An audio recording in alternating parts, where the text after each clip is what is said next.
Today, we are diving into the story of one of the most powerful and, honestly, most feared groups in ancient history, the Praetorian Guard. Now, they started out as the emperor's personal bodyguards, but they became something way more influential. They became the Kingmakers of Rome. So let's just start with a pretty wild question. Who in ancient Rome was so powerful that they could literally sell the entire empire to the highest bidder? It wasn't the Senate, it wasn't some foreign king.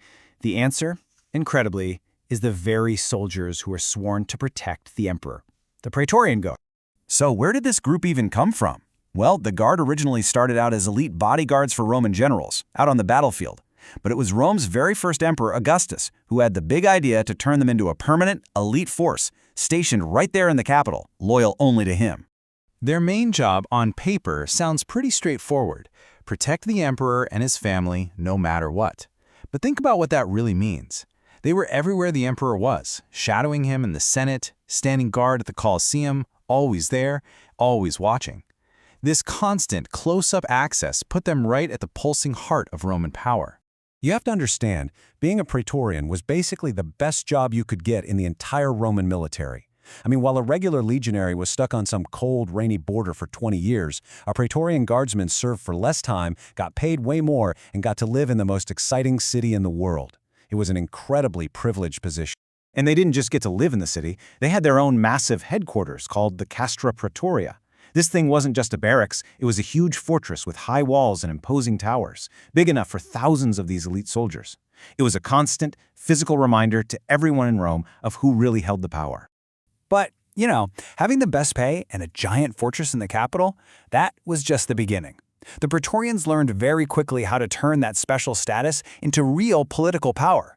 They went from being bodyguards to being the ultimate power brokers of the empire.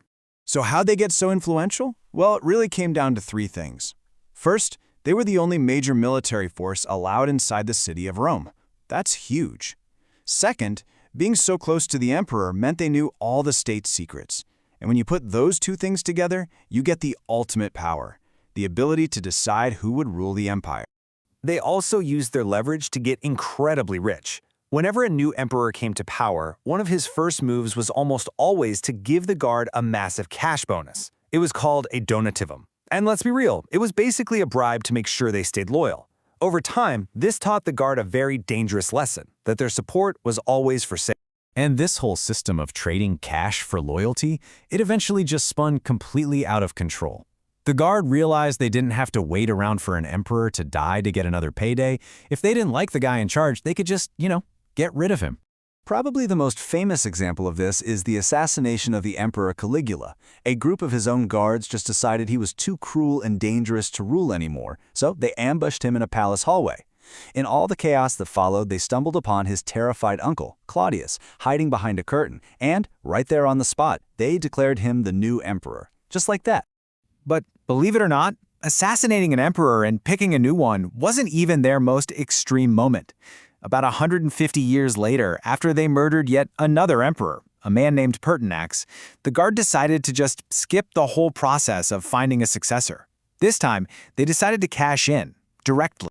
And this is the moment that's just so hard to believe. They literally announced to the entire city of Rome that the position of emperor was for sale. The whole Roman Empire would go to whichever rich guy offered them the most money. It's truly one of the most shocking moments in all of history. So who won?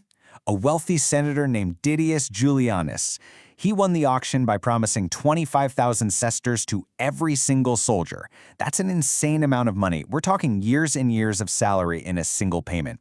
The Guard immediately marched him over to the Senate and forced them to make him emperor. Their greed had hit its absolute peak. But of course, a reputation like that can't last forever. By selling the throne itself, the Praetorians made enemies of absolutely everyone: the Roman people, the Senate, and especially the powerful armies stationed on the frontiers. Their downfall was now pretty much inevitable. A really key shift started to happen. See, the empire was facing constant threats on its borders, so emperors started spending way more time away from Rome, leading their armies in person. All of a sudden, the center of power wasn't the palace in the city anymore. It was the military camps out on the frontier. The Praetorian Guard, stuck in Rome, was slowly becoming irrelevant. And the end came pretty quickly after that. As power shifted away from Rome, the Guard lost their influence. Then, they made a fatal mistake. They backed the wrong guy for emperor during a major civil war. Their chosen candidate was defeated by a brilliant general named Constantine, whose tough, battle-hardened army just crushed the Praetorians in a decisive battle. After his victory, Constantine made sure the Guard could never threaten anyone ever again. He didn't just reform them, he completely disbanded them. He had the walls of their fortress, the Castra Praetoria, torn down, and he sent any survivors to the most distant, forgotten corners of the empire. After 300 years of power, the Praetorian Guard was finished. So why do we still talk about them? I mean, it's ancient history, right?